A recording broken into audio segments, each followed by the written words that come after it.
Hi, this is Girls Who Gab with Habs and Muffy. On this episode, we are going to talk about things that bother us. Oh, the things that bother us. There are endless possibilities. Enjoy! Muffy, I've been thinking about this topic of things that bother us.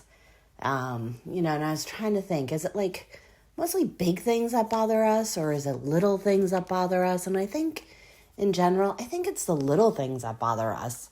And it's funny because the big things, like you would think, they're the most important things. But, as the saying goes, it's the little things that matter, right?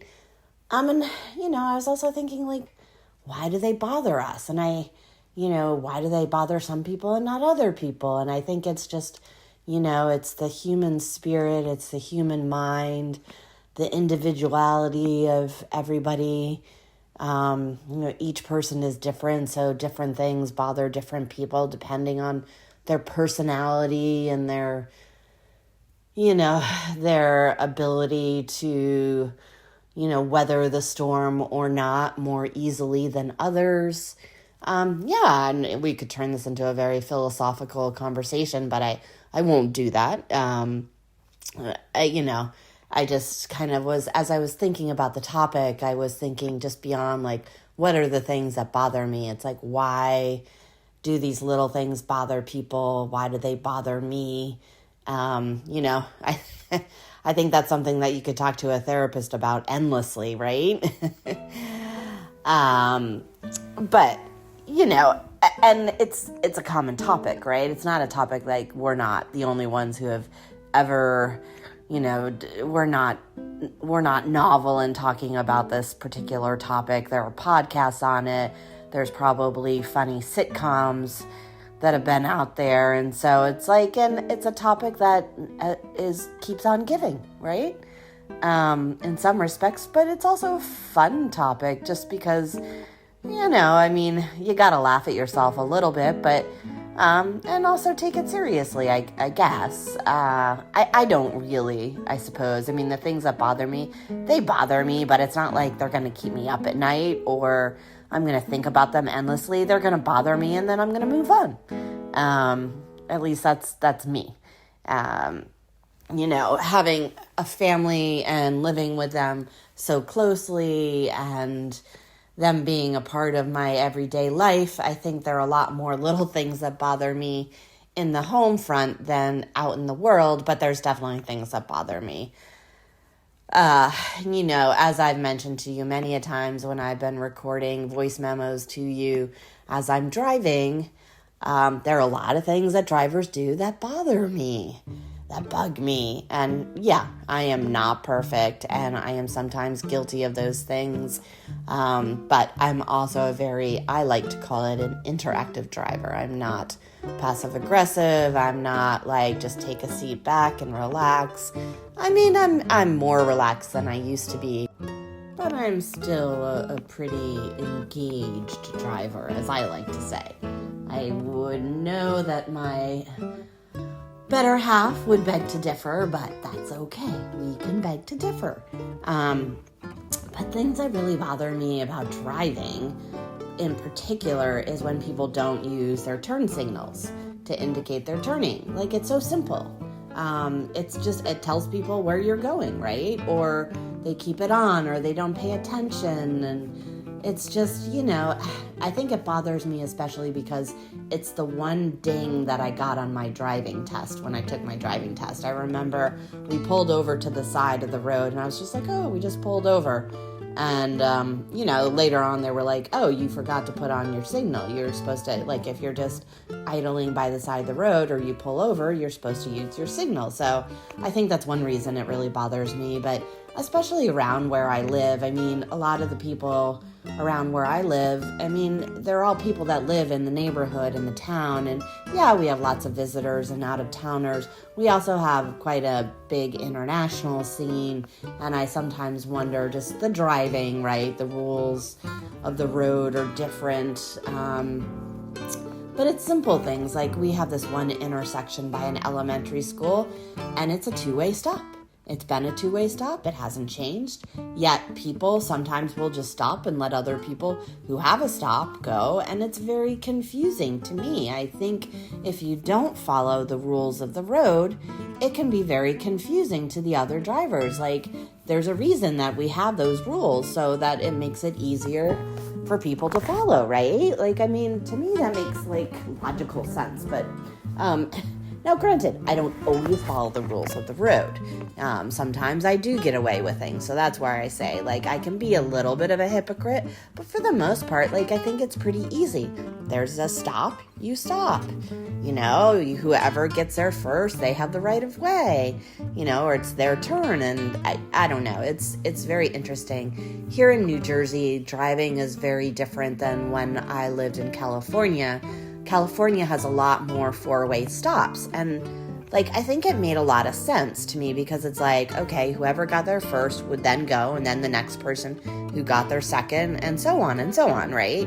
In New Jersey, there's like a lot of roundabouts, and it's more confusing, and you know, there's a lot of, well, this intersection is a two-way stop, well, this one is a four-way stop, and then there's a light, and then there's a jug handle, and like out in California, it's pretty like, it's more like a grid. It's more like just easy to navigate. It's not so complex.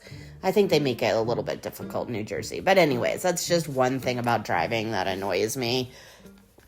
You know, like you have to read the signs. I mean, my eldest daughter, T, is learning to drive. And, you know, as we go around town or wherever, we're trying to teach her to read the signs. Like, we'll come up to a stop and she'll be like, oh, can I go? And it's like, well, does the sign say, you know, like, oh, can I take a right here on a red light? Well, is there a sign that says you can't? You know, like you have to notice the signs. Hello, people. People can read, we hope. Anyways, like that kind of stuff just really bothers me.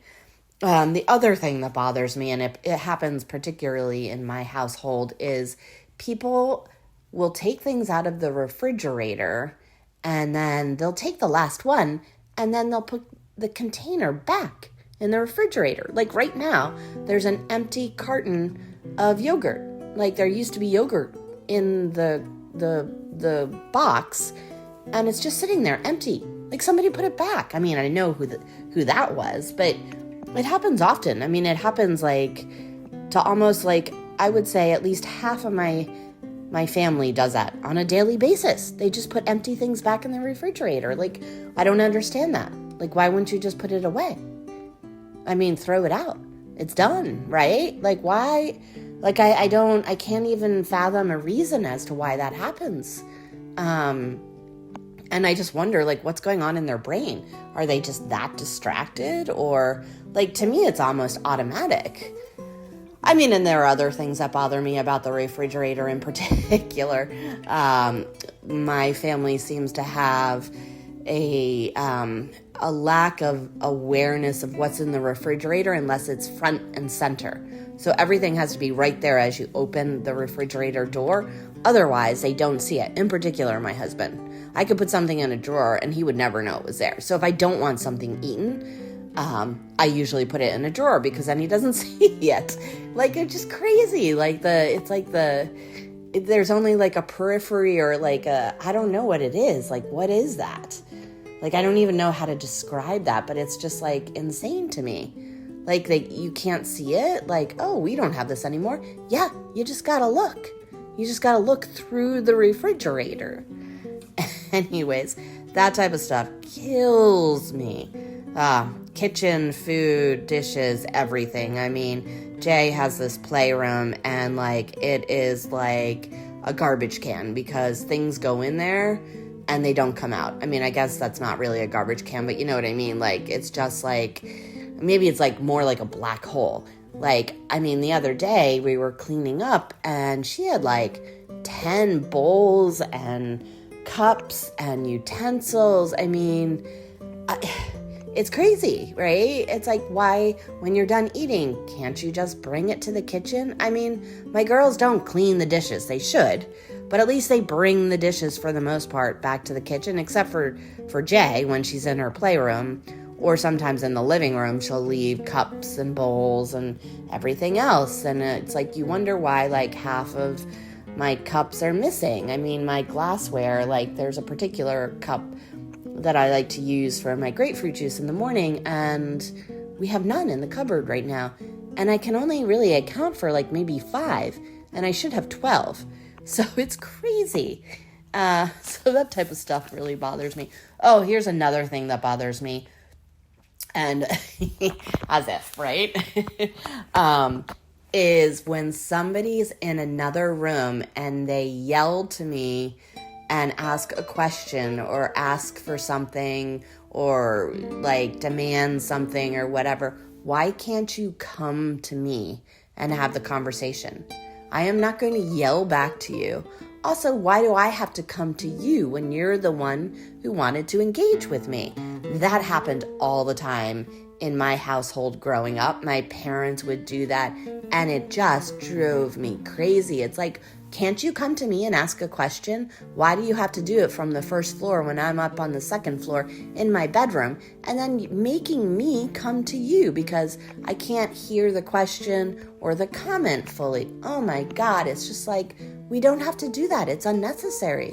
Just get up and come talk to me. Yeah, that really bothers me.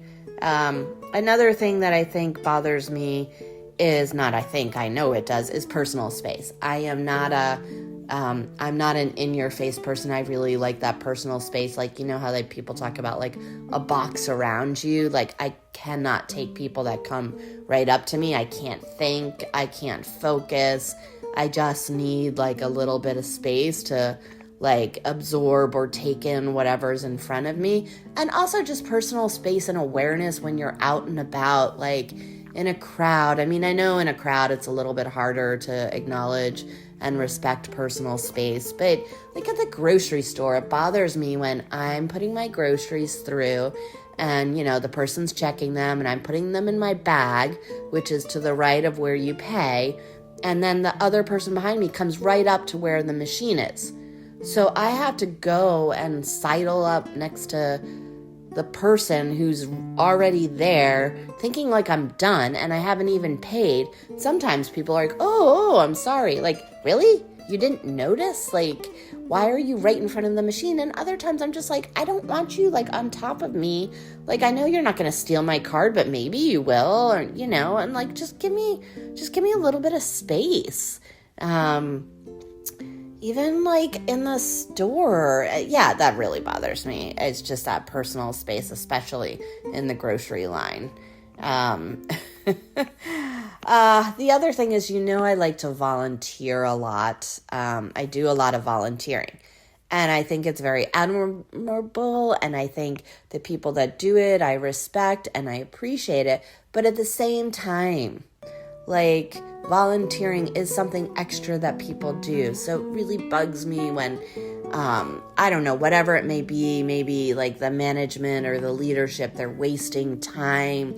They're wasting like conversations on things that are so mundane and so could be so easily decided that they don't require an extra like hour of breath, like discussing it. Like I used to be on this one committee that was all women and moms, but I mean, it could have been men, but it just wasn't. And like we would text back and forth about like an event that we were doing and like, oh, should we have the colors of the napkins be blue and white? Or maybe they should just be blue. Or maybe I might have some napkins at home that I could bring, and on and on and on. And you're like, oh my God, I just want to shoot myself in the head. This is not why I volunteered. I volunteered to make a difference and help, not to discuss colors of napkins and whether or not we have some that we can use versus purchasing them, and on and on and on. Oh my God, you can hear my frustration in my voice for sure.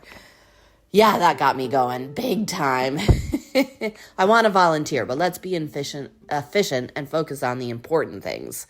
You know, and then just to kind of round this up where I started, you know, I think everybody gets bothered by things, but I do think it's like very age-based, very age-selective. You know, I think there are things that bother my girls, but they're very different than what bothers me.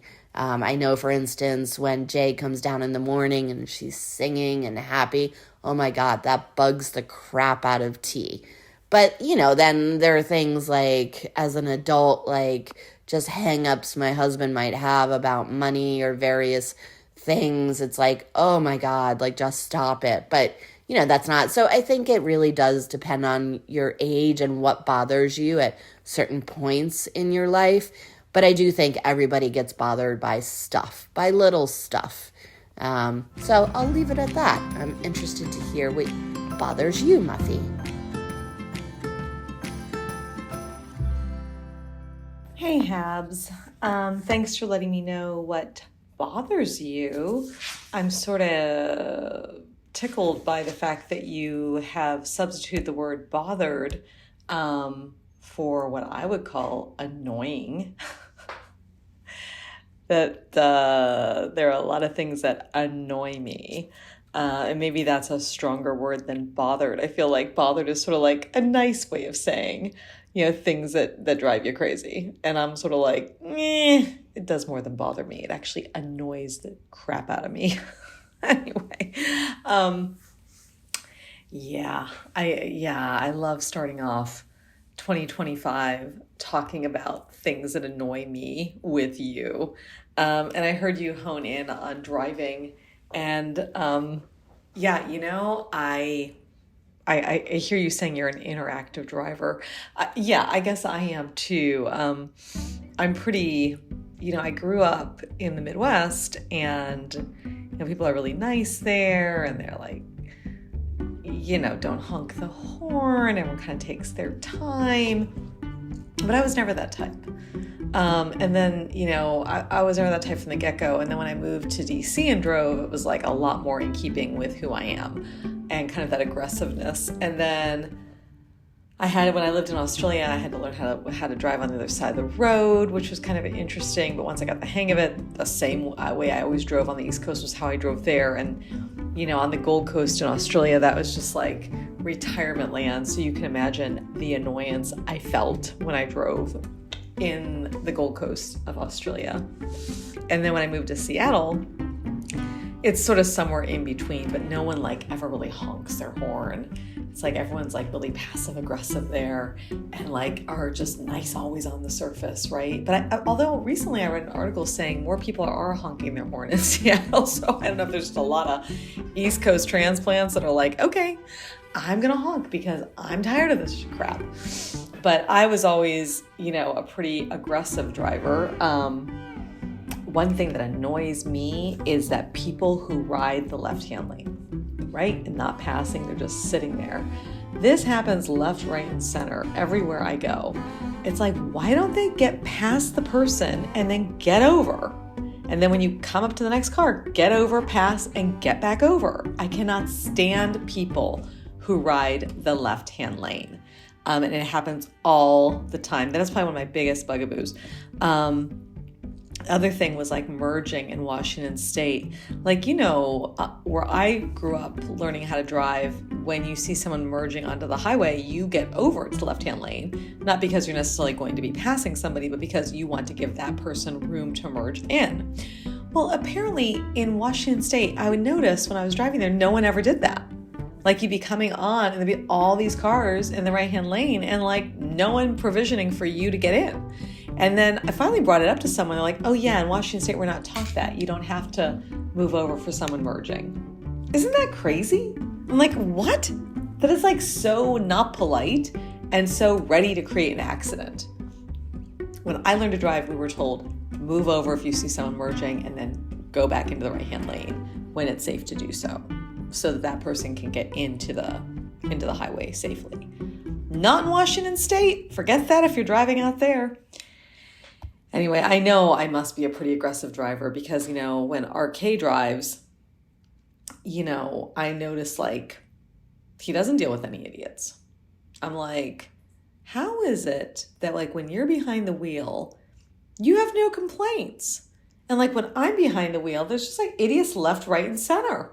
He just looked at me like, I think it's the driver who's experiencing the idiocy. He's just a lot more patient, a lot, going like he puts the car on cruise control and just sits there. he's just a lot more patient and kind and not very aggressive. But when you have that stance, there aren't any idiots on the road. But when you have my type of stance, like, everyone's an idiot. I'm talking about, like, this idiot, that.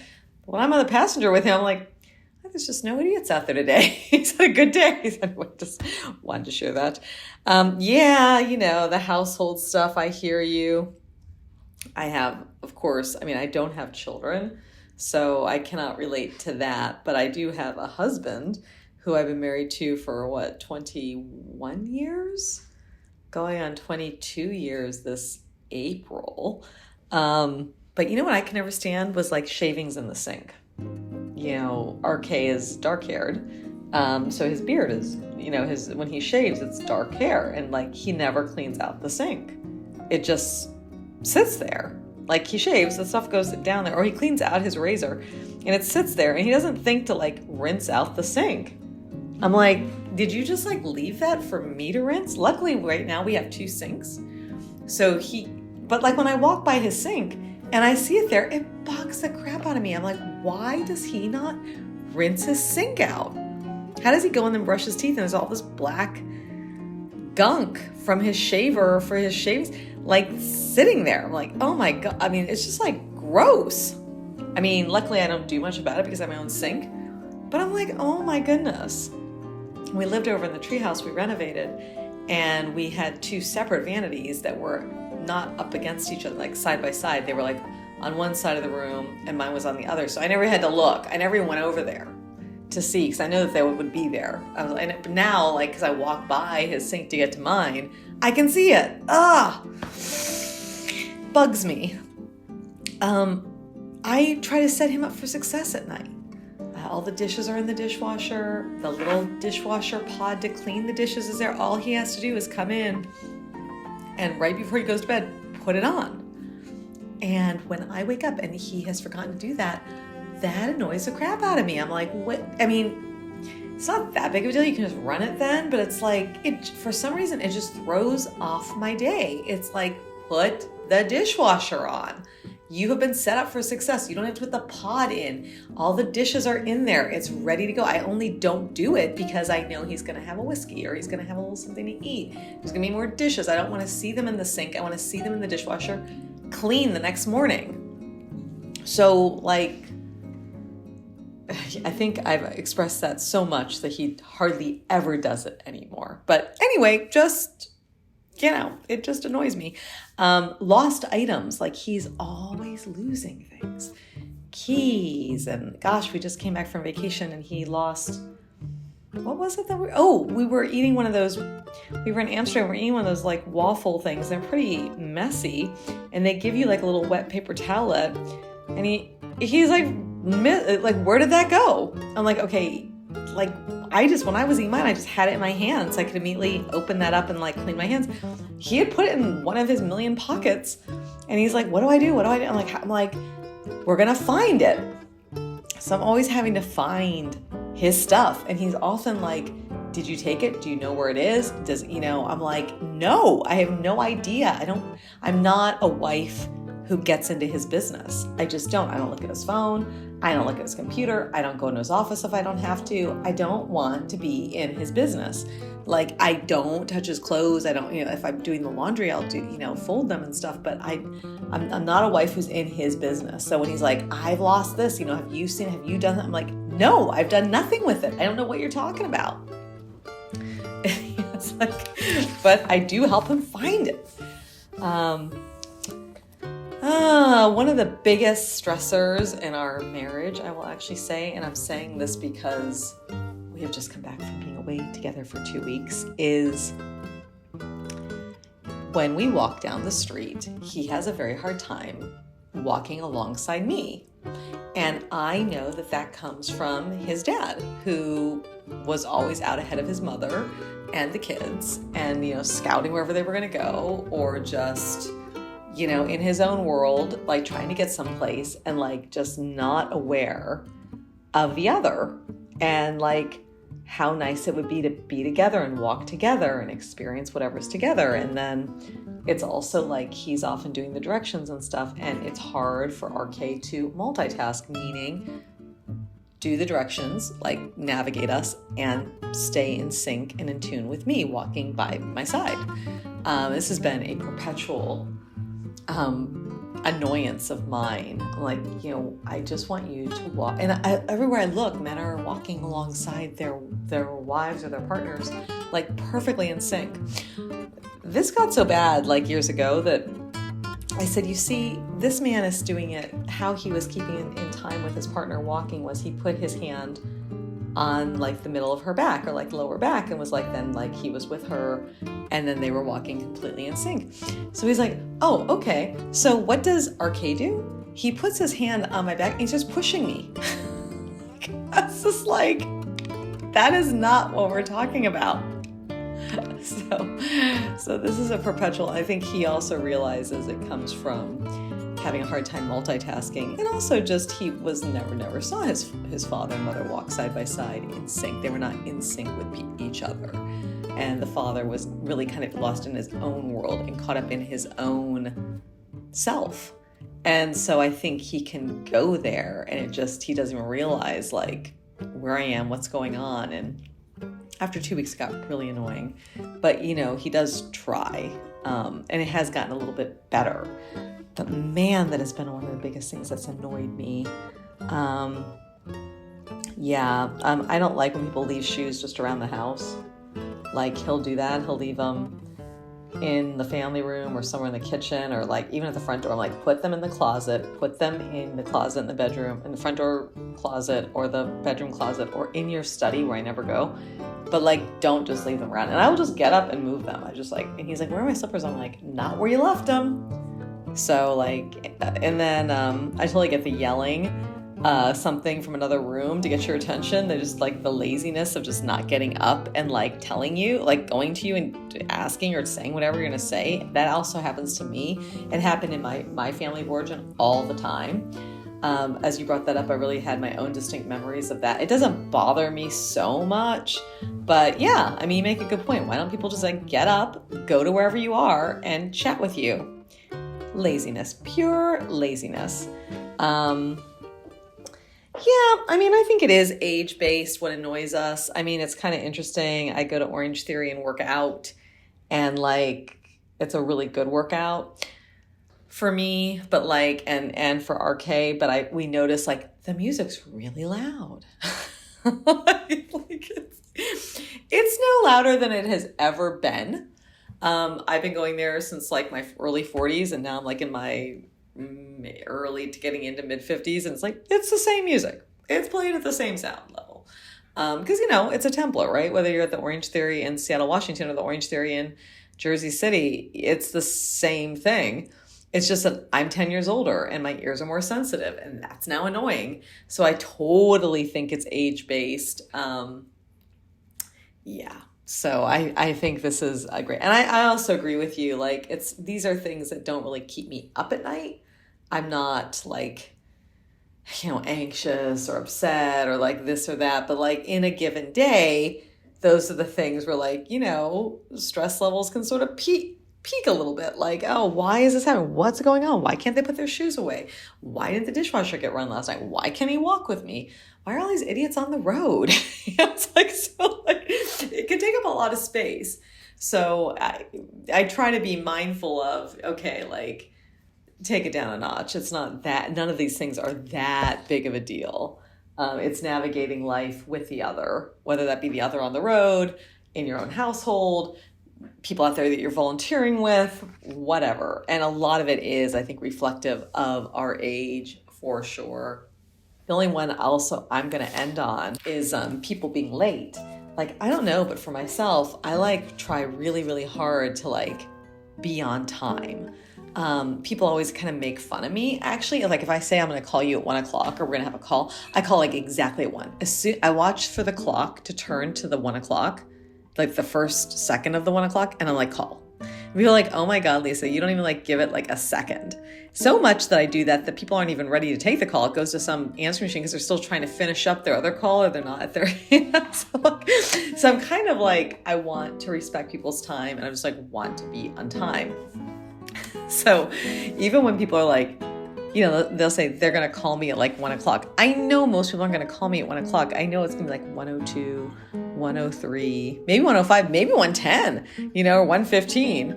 I think that's one of the values that I hold in my therapy practice is like, if I'm saying I'm meeting you at 1:00, I'm in that room meeting you at 1:00, whether they come in or not, whatever time, it's their time, right? But I'm not going to be there. So I'm always like, I wonder how long it's going to take for that person to actually call, like how many seconds into 1:00 or, something like that. So yeah, I think some of these annoying things can also get into our own neuroticism.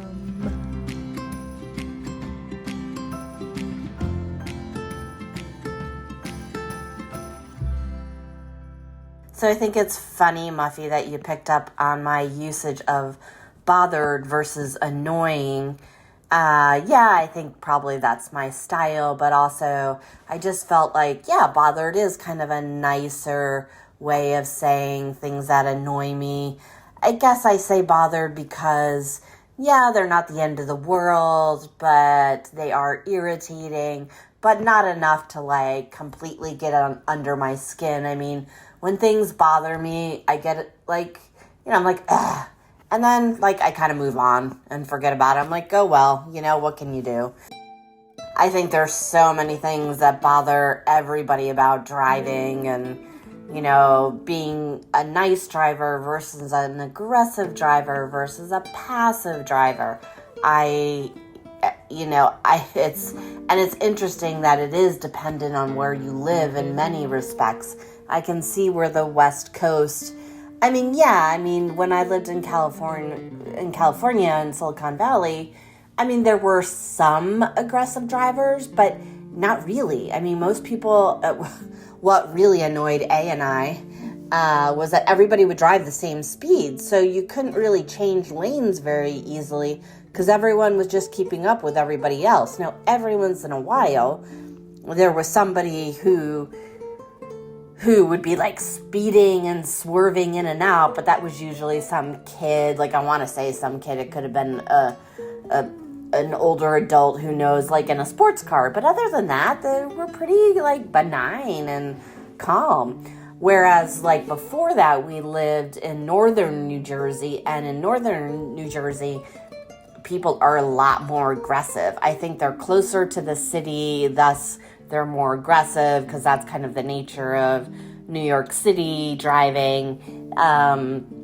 But in central Jersey, where I live now, they're just confused. I want to say they're confused drivers. They're not aggressive, overly aggressive. Sometimes they're really like just so laid back it kills you. Like I live in a place with a lot of absent-minded professors and senior citizens who are just like, la-di-da, I'm just driving around. So I get behind a lot of those people, and that does really irritate me. I, too, really dislike when people just hang out in the left lane and don't realize, like, that they need to move over. It's so simple, right? Like, move over and let other people go by. There's a reason there's a fast lane, a middle lane, and a slow lane, right? Like, it goes back to, like, did people not learn how to drive? I found it very interesting that in Seattle, they didn't teach people to move over when other people were merging onto a highway or a major road. Like, that's crazy. I thought that kind of thing, like, I thought there were universal standards across the board, like, across the United States. So, yeah, that was a shocker to me, too.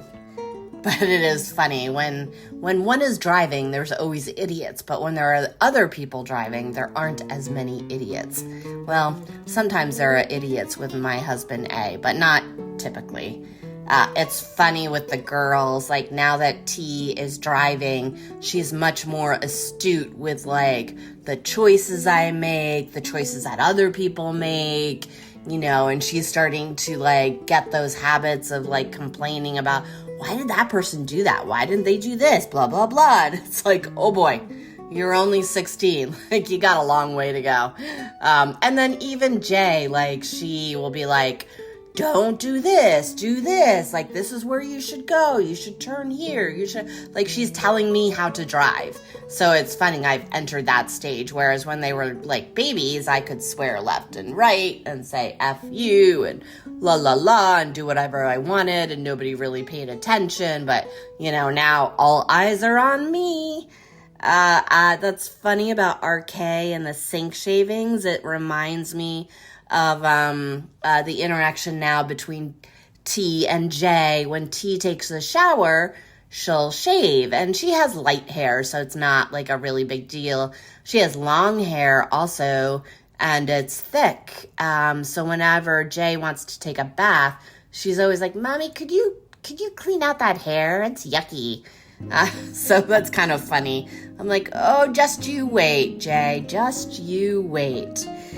And that was also, you reminded me of something that was funny about RK and going to bed and how you set him up for success, having everything ready. All he has to do is turn on the dishwasher and run it so that when you wake up in the morning, it's clean and ready to go, and like how irritating it is when that doesn't happen.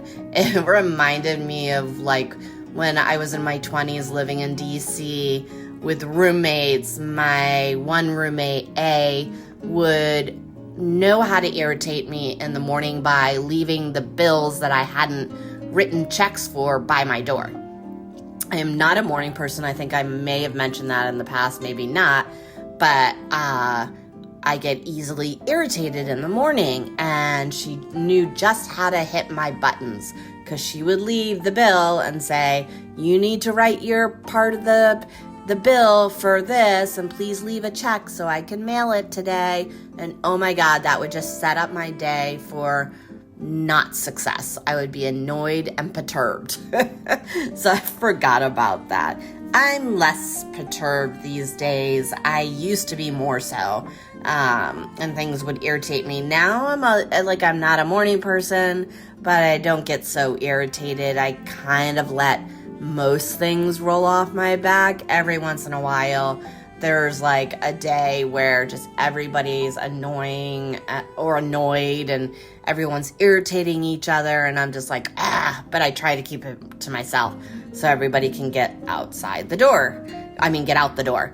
Yes, I also agree. Lost items, that kills me. I am on my girls. If they come home and they're like, "I left my lunchbox." Oh, no. You got to go back to school if it's open and get it right now. Or I will be on them like, "You need to get that in the morning right away. You need to go hunt it down." Jay left her laptop at school recently, and I was like, no, you got to figure that one out. She did locate it and find it, but they know that I do not stand for lost items.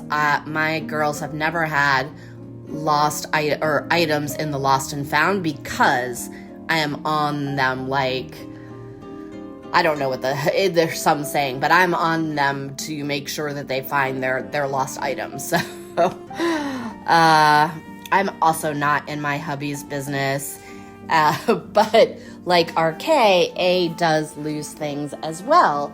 And he loses things like he lost his sneakers at work. Like, how do you not have shoes to come home? Or, but I also am just like, he'll lose a belt or like things that are like things that he needs like every day. And like, I don't know, like for instance, one time he lost a pair of shoes, a work shoe. And he was like, "Who would steal my work shoes? Like, would they steal them from the gym?" I'm like, "Who's going to steal your work shoes from the gym at work, right? Like, people just don't do that." So a year went by and he was changing offices and we went to help him move his stuff. Well, he didn't have very much. He was very much a minimalist. And I open a drawer. There's nothing else in it but his shoes. Like, how's that possible? You can hear me getting annoyed or bothered right about now.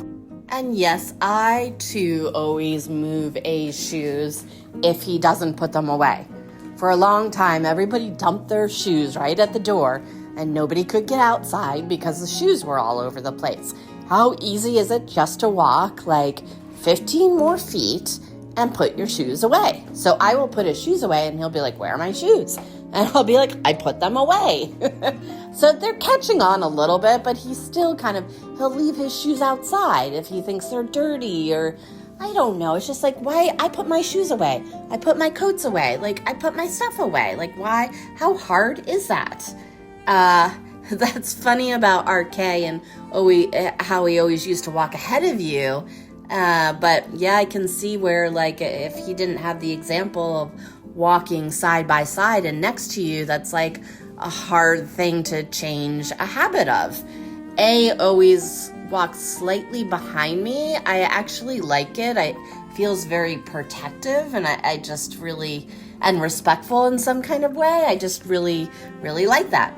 I also had to laugh about how it really annoys you when people are late. My God, you must be so annoyed by me all the time because I'm late all the time. And I don't know when that changed. Because I used to be like a little bit like all over the place. I'd either be too early or right on time, and sometimes late, but rarely. Nowadays, I don't know. I'm just always a little bit late.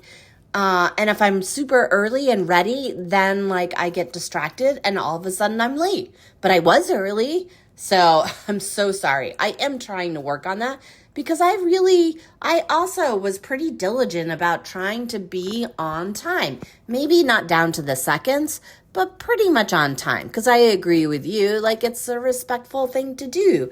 A couple minutes, fine, but 10, 15 minutes, like you kind of got to say, hey, I'm going to be late and give people the heads up.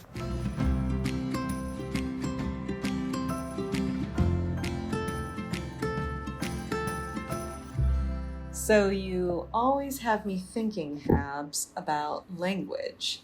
And I had to look up the difference between the word bothered and annoyed. So bothered, it says in the dictionary, concerned about something. And they give the example, he was trying to play cool and not look bothered. And then annoyed means slightly angry, irritated. Kelly was annoyed with him is the example in the dictionary. In looking at this and thinking about some of the examples I gave you, I am definitely annoyed. I don't know if I get angry, even slightly angry, because I don't think of myself as someone who goes to anger too much, but I am irritated.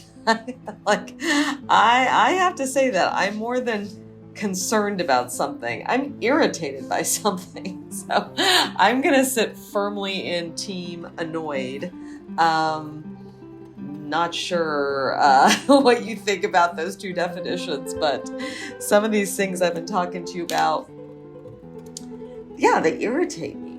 I think the older I get, the more I'm irritated about things. I think when I was younger, I was more rolling with the punches. Now I'm a little bit like, no, I'm not okay with that.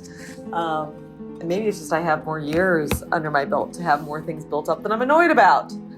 I don't know. But there sure are a lot of things to be annoyed / bothered about. But I do think this is something a little bit like a difference between you and I. I think you will soften things. You will kind of make it like not so hard. I think like the difference between the words bothered versus annoyed or annoyed is like bothered sounds polite. It sounds nice. It sounds, I don't know, non-offensive. And I don't care. Like, I just don't care. I'm just like, I am annoyed about this. Not that I state it out loud to everybody, but I think to myself first and foremost, I'm just like, that is annoying me. That is irritating the crap out of me. You know, like, and I don't, to be like bothered or be like nice about it, I think would annoy me more about me. So I think there's just a little bit, I think you, I don't know, easier time of soft pedaling. I think I'm a little more, kind of punching on the mark, which is kind of interesting because we were talking about the Mean Girls weeks ago, and you were like, I could take her, I could take her. I could like knock her lights out. And I'm like, I absolutely could not do that. I absolutely could not do that. Like, to me, I feel like I'm soft there and you're hard there. But like, when it comes to like bothered, annoyed, I'm like, I'm really hard. That irritates me. I am not bothered. I am, meaning concerned about something. I am irritated. Maybe slightly angry. Maybe I have an issue with anger that I can't cop to and say, I am angry about this. But I think anger to me feels like it gets under your skin. And like you said, it'll stick with you and stay with you. These things don't stay with me either. That's why I think that latter part of that definition is actually what I am, irritated. But I actually like the word annoyed best of all. So not sure. Maybe you want a last word on, are you team annoyance or are you team bothered? Anyway, I also was very surprised in Washington State that people do not learn that they should get over when someone is merging on the highway. I thought that was something that was standard across all driver's ed in America. I mean, like I said, I learned to drive in Ohio, drove in DC, Maryland area out of college, and was just taught that. Actually, when I think about driving in Australia, we were taught that. It was in the, like, I didn't have to retake the whole driver's ed because I had an American US driver's license, so I just had to get an Australian one. But I did have to learn how to drive on the other side of the road. And I remember the driver's manual, it was saying stuff about merging. So I felt like that is standard, not only in the country, but in the world. But no, apparently not. So yeah, that's a good note to each other and to our listeners that you could move to a state and what you learned, where you learned to drive, may not be what is actually happening in that state. And in Washington State, that was very particular. It's really noticeable. Nobody gets over when you merge. Nobody, unless you like learn to drive somewhere else where they taught you to do that, right? So yeah, that was very, very interesting to me as well. For sure. I was also marveling at, being a mom of children, and your kids are now older, but like, you were saying like about, I think, your roommate back in the day leaving you your bill, I guess, outside your door, like right in the morning, and how annoyed you would get. And I can imagine now, after all these years of raising two girls, that has softened a lot. Like, you've just had to give more, like just kind of give in to other people's ways and being and kind of adjusting yourself. And so maybe, like you say, in certain times of day or in certain things, like giving in ways that you never would have earlier in life. I think that's also a very interesting point you make about how things in the morning don't annoy you to that extent.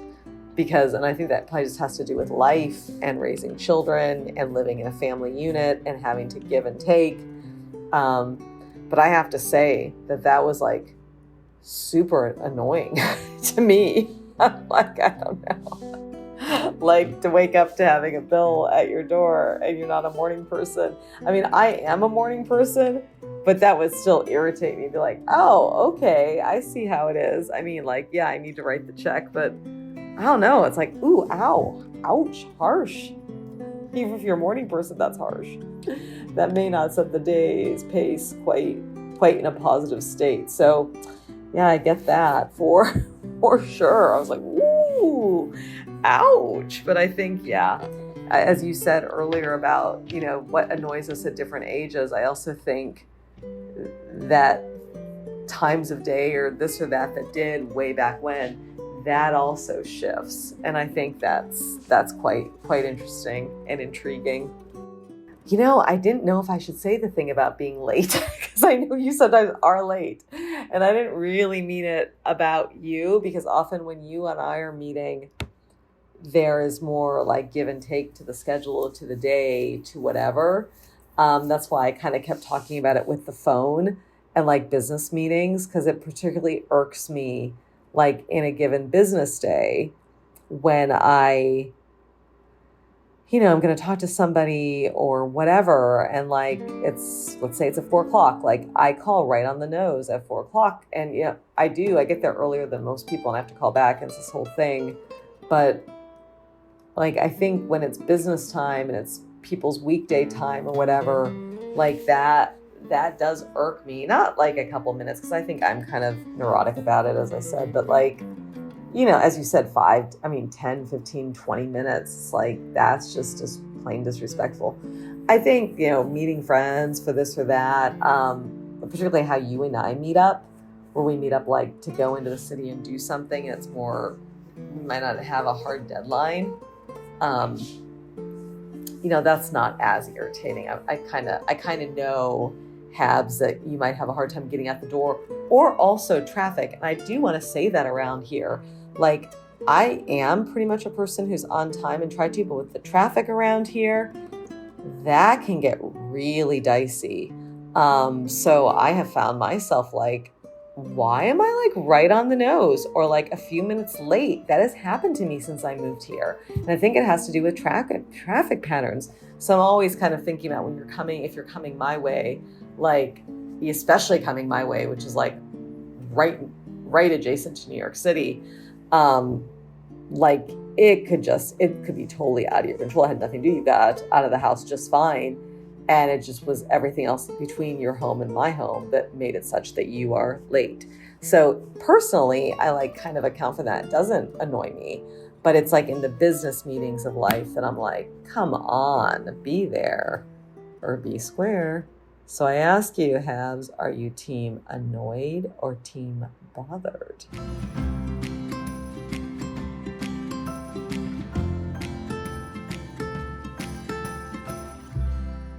Hey, Muffy, I couldn't resist taking the last extra minute to respond to your question, because I certainly didn't want to leave our listeners sitting on the edges of their seats waiting in anticipation for my answer. Not that they are. But I think I'm mostly team bothered. I think sometimes I'm team annoyed. Definitely. Sometimes it's irritating. But I think mostly bothered. I think especially when it comes to drivers and not being able to read the road signs, it concerns me that they don't know how to read the road signs. It's very concerning. I appreciated you noticing that when it's time to fight, yes, and get into action, I will take up the fight.